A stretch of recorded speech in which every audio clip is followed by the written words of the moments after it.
Bismillahirrahmanirrahim. Assalamualaikum warahmatullahi wabarakatuh. Eh, Mohon maaf ya, eh, hari ini kita online pakai link aja. Sebentar saya ini. Hari ini kita membahas tentang cestoda. Ya.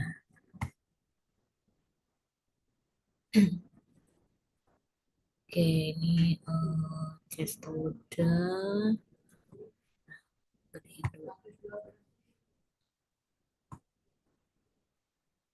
Saya berharap kalian semua dalam keadaan sehat walafiat ya. Jadi kita mulai dengan materi cestoda. Nah, ini cestoda itu ada tanda-tanda umum ya. Dia itu sebenarnya cacing pipih. Lo Bu Uci ngajar mikrobiologi, tapi ini cacing pipih. Cacing pipih ini lumayan besar loh, cacing pipih atau cacing pita ya. Jadi dia pipih, dia bersegmen-segmen. Jadi kalau orang awam biasanya cacing pita namanya ya. Kemudian ukurannya bervariasi. Nah, ini ada leher, ada kepala, dan sebagainya. Kemudian tidak mempunyai rongga tubuh dia karena pipi, jadi tidak berongga gitu kan. Kok cacing giling itu kan yang kita udah bahas, atrikuris, askaris, itu cacing giling gitu. Dia jadi ada rongganya. Kalau ini dia tidak berongga. Mempunyai sistem reproduksi, kemudian mempunyai sistem saraf dan ekstraksinya sederhana. Kita lihat, nah ini yang apa namanya eh, stadium dewasanya. Nah ini cacingnya pipih gitu ya, ini ya. Jadi eh, yang bagian kecilnya itu, yang kepalanya, yang ujung yang besar ini adalah bagian belakangnya atau posteriornya. Nah ini kepalanya seperti ini ya. Eh, Dia nanti menghisap gitu ya, menghisap makanan. Jadi yang bagian mikronya ini panjang ya, dia ini bagian mikronya ada telurnya. Nah, tapi untuk mikrobiologi masuk nih ini ya. Nah, dia telur ya. Lihat. Nah, ini yang pertama. Jadi cestoda itu ada berbagai macam spesies ya. Yang pertama adalah Taenia saginata. Nah, Taenia saginata ini adalah daerah peternakan sapi ya. Dia cacing pita sapi. Nah, ya. Jadi dia ini cacing pita sapi di daerah peternakan sapi, kemudian pemakan daging sapi yang tidak dimasak dengan baik. Nah ini hati-hati ya. Eh, kita kan ini ya suka makan sate ya sate. Nah sate itu adalah salah satu daging sapi yang tidak dimasak dengan baik. Nah gitu dia bagian dalamnya, bagian luarnya itu mateng, bagian dalamnya eh, belum terlalu mateng. Nah ya, ini yang perlu hati-hati. Kemudian keadaan lingkungan yang jelek. Nah, kita kan tidak tahu daging sapi, sate daging sapi yang kita makan itu bagaimana keadaannya. Sapinya, apakah dia keadaan lingkungannya jelek atau tidak, kotor atau tidak. Nah, jadi balik lagi ke Taenia saginata ya. Taenia saginata itu morfologinya dia cacingnya 5 sampai 10 meter. Jadi panjang tuh ya. 1 meter aja satu depak nih, satu depak tangan saya. Satu depak tangan dewasa itu 1 meter ya. Ini bisa 5 sampai 10 meter, bayangkan. Ada di perut kita. Nah, ya dia bersegmen-segmen tuh ya, tidak mencemari lingkungan dia, tapi dia hidup di dalam hospes. Nanti kalau dia keluar dia bisa mati. Nah, yang jadi masalah itu telurnya. Nah, telurnya inilah yang mencemari lingkungan ya. Tahan terhadap faktor luar. Jadi suhunya agak tinggi atau agak rendah dia tahan. Tahan terhadap zat kimia, sinar matahari, kelembaban. Itu bisa tahan sampai 1 sampai 2 bulan. Nah, kemudian ada larvanya juga dari telur itu nanti menetas jadi larva. Larvanya itu namanya Cysticercosis bovis ya, Cysticercosis bovis. Si Cysticercosis bovis atau cacing gelembung. Nah, itu larvanya nanti berupa gelembung cacingnya. Nah, tidak mencemari lingkungan. Kemudian tapi itu terhad di dalam jaringan otot sapi. Inilah yang biasanya nanti cacing gelembung ini, larvanya ini yang tertelan bersama tadi daging sapi yang dimasak kurang sempurna ya. Sorry. Nah ini gambarnya. Nah, cara penularannya hospes definitifnya manusia, hospes antaranya sapi ya, habitatnya di usus halus ya. Kemudian bentuk efektifnya itu larva, infektifnya itu larva ya, larvanya atau namanya Cysticercus bovis. Nah, ingat ya, Cysticercus bovis. Kemudian cara infeksinya makan daging yang mengandung larva tanpa dimasak dengan baik. Patogenesis, bentuk dewasa, melekat pada diri, pada mukosa usus hospes sehingga menjadi malnutrisi. Jadi kalau udah kita termakan tadi larvanya atau telurnya, kemudian menetas di perut kita, dia akan menjadi dewasa. Nah, dia memakan nutrisi sehingga terjadilah malnutrisi. Ya, karena bayangkan aja cacingnya itu panjang sampai 10 meter, gitu kan. Nah, ini apa? Siklus hidupnya. Jadi makanya kita sanitarian itu bagaimana perlu dan sangat penting untuk memicu masyarakat agar mempunyai WC sehingga kotoran manusia itu terisolir di septic tank. Sehingga kalaupun nanti kalau manusia ini kecacingan ada Taenia saginata di dalam tubuhnya, nanti keluar tuh ini segmen-segmen yang udah tua lepas, nanti keluar bersama kotoran. Sedangkan yang dewasa ini masih terus hidup di dalam usus kita. Dia menghisap nutrisi di usus halus kita.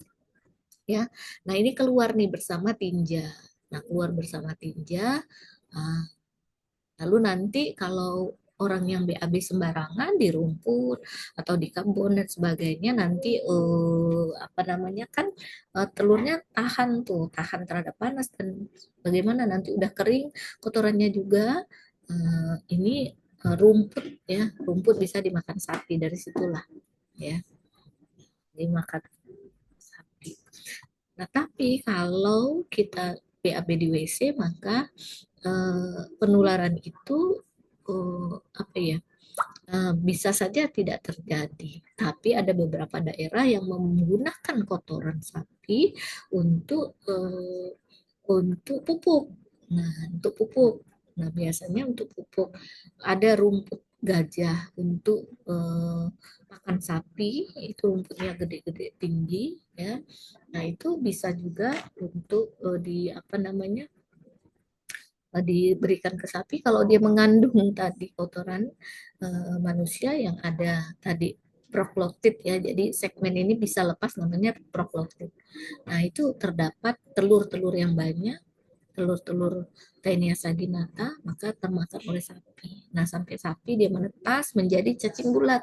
Karena perut sapi itu bukan perut manusia, jadi dia tidak tumbuh dewasa. Dia hanya menjadi cacing bulat dan berjalan-jalan ke otot sampai ke otot-otot sapi sehingga nanti kalau sapinya disembelih ya gitu deh, termakan lah. Jadi kalau sekarang mikir deh makan sate sapi gitu ya, amannya sate Padang karena sate Padang itu dagingnya dikukus dulu atau direbus dulu. Udah itu baru dipotong-potong dan ditusuk, nanti baru dikasih bumbu. Kalau sate kita tuh kan sate Madura, sate Melayu. Nah, itu kan cuma dipanggang aja tuh, ya. Jadi patut berhati-hati. Nah, ini siklus hidupnya. Nah, kalau manusia tidak BAB di tempat yang semestinya, tidak di WC dan ada septic tanknya, makanya inilah yang terjadi. Nah, ya kayak di sini tuh di daerah-daerah bantalan pinggir sungai, itu bisa. Ya kalau dia langsung buang saja di sungai, nanti air pasang ya terbawa telur-telur itu air pasang ke tanah-tanah kita gitu kan, ke rumput-rumput dan rumput itu nanti dimakan sapi. Nah jadi bisa lah. Nah ini cacing gelembung. Nah ini sama, ini bentuk telurnya ya, bentuk telurnya seperti ini. Ya, jadi ini progloktit ada dari manusia keluar tadi progloktit. Progloktit ini adalah segmen dari Taenia saginata, kemudian dia akan lepas kalau udah tua dan penuh dengan telur. Nah, ya, telurnya kemudian nanti keluar nanti dimakan sapi. Nah, ada perantara ininya ya, rumputnya, kemudian nanti masuk ke usus sapi jadi cacing giling. Lalu nanti dia ke otot. Nah, ini di otot termakan oleh manusia. Ini sama. Oke. Nah, ini bentuk telurnya kalau di bawah mikroskop cantik sekali. Jadi diagnosisnya itu pemeriksaan feses, ditemukan bentuk telur atau prolaktit grafit. Prolaktit grafit itu apa? Prolaktit yang grafit itu penuh dengan telur. Grafit itu bisa saja kalau binatang hamil gitu ya, bisa dikatakan grafit.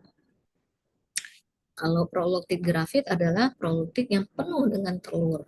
Dia udah mateng, akhirnya bisa lepas dari tubuh cacing itu. Nah, gitu.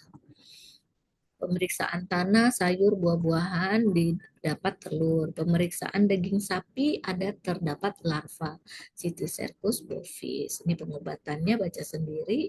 Mencegah, mengobati sumber infeksi, memperbaiki lingkungan, memasak daging sebelum dimakan sehingga warnanya berubah. Nah, hingga warnanya berubah. Yang jadi masalah itu kalau sate emang berubah tapi pinggirnya ya, di dalamnya masih belum. Kalaupun tapi saat apa dagingnya empuk kok Bu. Ya dagingnya empuk biasanya dikasih itu tuh nanas sedikit sehingga dia cepat empuk gitu. Dia belum matang sebenarnya. Nah, cara pemeriksaan larva ini pada jaringan otot, ini nanti dibaca sendiri.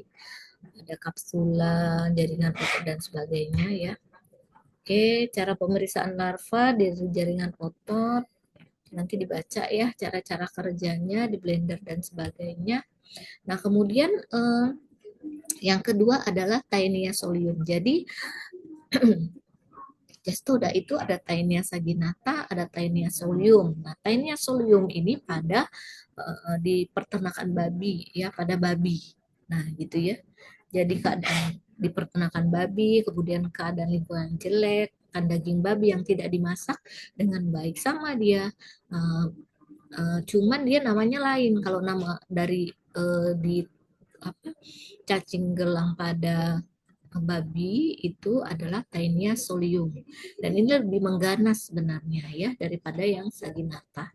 Sama cacing pita dewasa bersegmen, cuman dia lebih pendek 2 sampai 3 meter. 3 meter aja udah panjang ya kan. Apalagi sampai 10 meter tadi ya. Nah, kemudian bentuk telurnya bulat sama tuh ya, tebal, mencemari lingkungan, tanah, sayur dan buah-buahan. Itu telurnya. Ya. Dia bisa tahan sama nih 1 sampai 2 bulan di luar tubuh ya. Nah, larva dapat terdapat dalam jaringan otot hospes. Hospes antaranya tidak mencemari lingkungan. Jadi hospes antaranya tadi siapa? Babi. Nah, ya. Nah, ini yang Taenia solium dia lebih kasar, prolotipnya juga lebih ini ya. Nah, ini yang ujung yang kecil ini adalah yang kepalanya, yang di atas di ekornya bagian ekornya. Nah, ya, jadi hospes definitifnya manusia, hospes antaranya babi. Sama tadi ya. Cuman ini babi, tainnya ingat ya, tainnya saginata itu pada sapi. Nah, habitatnya usus halus, bentuk infeksinya itu namanya Cysticercus cellulose. Kalau yang bovis tadi saginata ya. Nah, ini bedanya. Beda nama aja. Ya, menyebabkan taeniasis, nama penyakitnya, telur menyebabkan cysticercosis telurnya. Ya, karena telurnya nanti bisa berjalan-jalan, larvanya berjalan-jalan kemana-mana. Ya, kalau udah ke manusia itu dia bisa ke mata gitu ya, ke mata, kemudian nanti ke lidah, dia bagian-bagian lunak. Nah, cara infeksi makan daging babi yang mengandung larva tanpa dimasak dengan baik. Nah, kemudian dewasa mengkaitkan diri di mukosa usus, ya. Kemudian larva mengkista pada jaringan otot atau mialgia. Jadi larvanya itu kalau udah di tubuh manusia dia berjalan-jalan ke mana-mana di jaringan otot. Sama dia di babi juga. Jadi jaringan otot juga nanti baru termakan ya pada daging yang tidak dimasak dengan baik. Nah, begitu. Nah, ini eh,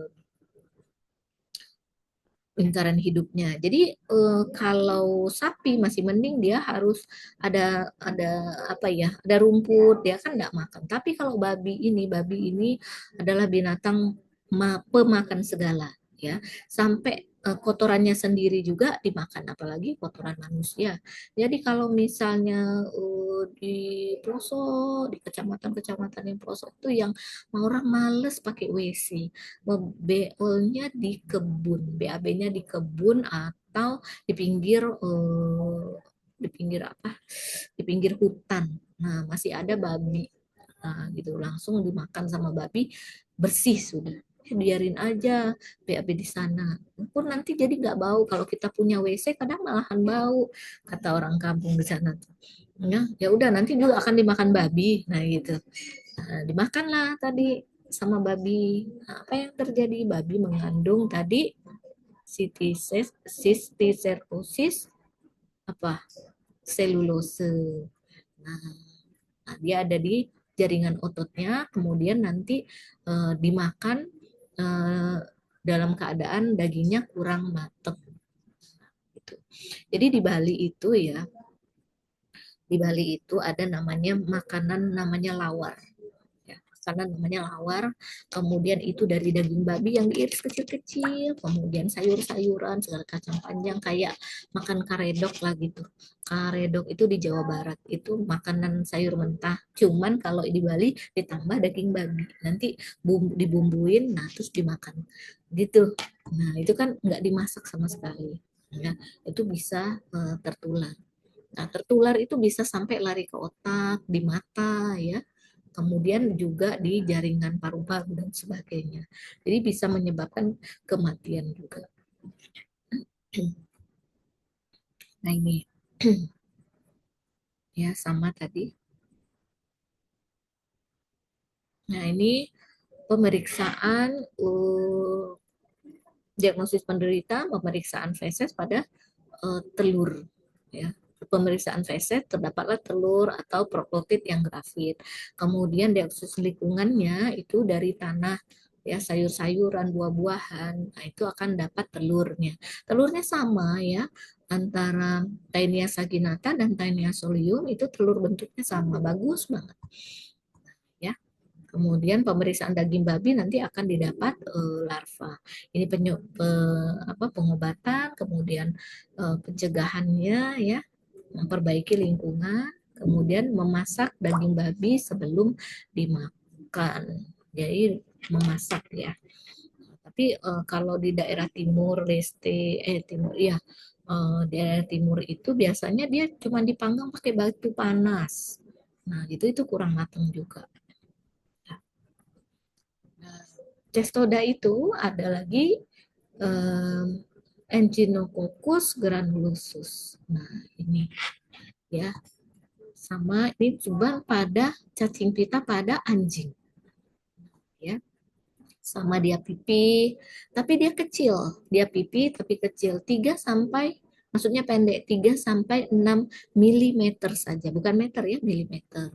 Nah, kalau di luar hospes dia mati, tapi telurnya itu dindingnya tebal ya, sama kurang lebih ya 1 sampai 2 bulan, dengan suhu dan kelembaban dia nggak ngaruh tuh. Nah, larvanya kista hidatid namanya, hidatid dalam khusus antara darah kambing, sapi, babi. Nah, ini ketiga cuma tambah ya, Echinococcus granulosus itu babi, sapi, kambing juga. Nah ya, kambing giling. Ini sama bentuknya ya, cuma nanti ada bedanya. Cuman kan lebih pendek deh tadi. Nah, ya. Cara penularannya di lingkungan hidupnya Hospes representatifnya anjing. Nah, kemudian hospes antaranya kambing, biri-biri, babi, sapi. Dia tetap di usus halus. Nah, larvanya namanya Kistahidatid ya, berkembang dewasa di dalam anjing. Nah, telur berkembang menjadi larva pada manusia namanya hidatidosis. Ya, cara infeksi makan minum yang terkontaminasi telur. Ingat telurnya itu di bawah mikroskop ya, kecil. Jadi tidak kelihatan. Jadi kotoran ke apa kalau telurnya terbawa makanan kita, makanya makanan itu jangan dibuka-buka ya, apalagi kalau orang jual-jualan di pinggir jalan yang tertutup aja gitu ya. Patogenesisnya kistahidatid itu di dalam rongga. Dia bisa ke hepar, ke paru, ke otak menyebabkan hidatidosis. Jadi kerusakan-kerusakan ya. Nah, menyebabkan fungsi organ terganggu. Bagaimana kalau otak yang terganggu gitu kan ya, bisa pusing dan sebagainya, tiba-tiba ambruk, tiba-tiba pingsan. Nah, gitu. Tiba-tiba pingsan tapi ada di pinggir sungai. Ini udah susah kan, bisa meninggal. Nah, ini ya, ya pendek nih, kecil. Cuma 6 mm aja. Ini sama, dia teman. Kita makan daging domba, daging sapi atau daging babi yang tidak dimasak dengan baik nih. Ya. Ada juga loh yang makan daging anjing juga ya. Ada beberapa yang suku-suku yang senang makan daging anjing juga. Ya. Ini dari kotoran manusia bisa nih. Anjing itu kadang juga makan kotoran manusia ya. Nah, ya penderita atau hidatidosis ini diperiksa secara serologis atau radiologis aja. Kalau di lingkungan ditemukan telur pada sayur, tanah, buah-buahan. Pencegahannya ya, mengobati sumber infeksi, memperbaiki lingkungan, memelihara anjing yang sehat ya. Jadi anjing sakit jangan. Jadi anjing yang sehat itu dipelihara boleh. Kemudian kalau memang ini kontrol ke dokter ya, mau dikasih obat cacing dan sebagainya silahkan. Nah ini ya kista ini nah ini dia masuk ya. Ini yang tiny ya tiny ya. Yang cestoda. Oke.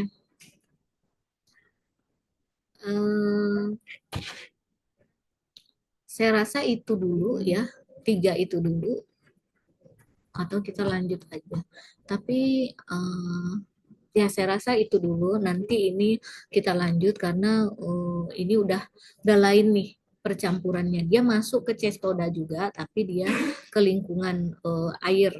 Nah ini yang tadi yang kalian harus pahami, baru 3 tadi itu ya, cestoda, Taenia saginata, Taenia solium, kemudian Onchocercius apa?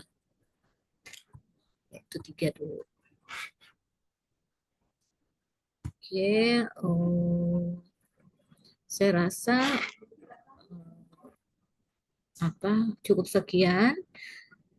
Tugasnya adalah menggambar ya. Tugasnya menggambar tadi 3 spesies cestoda tadi ya bersama telurnya. Kalau telurnya kan cuma 1 aja. Jadi gambarnya ada 4 ya. 3 spesies itu cestoda sama telur. Demikian, saya mohon maaf bila ada kata-kata yang salah. Assalamualaikum warahmatullahi wabarakatuh.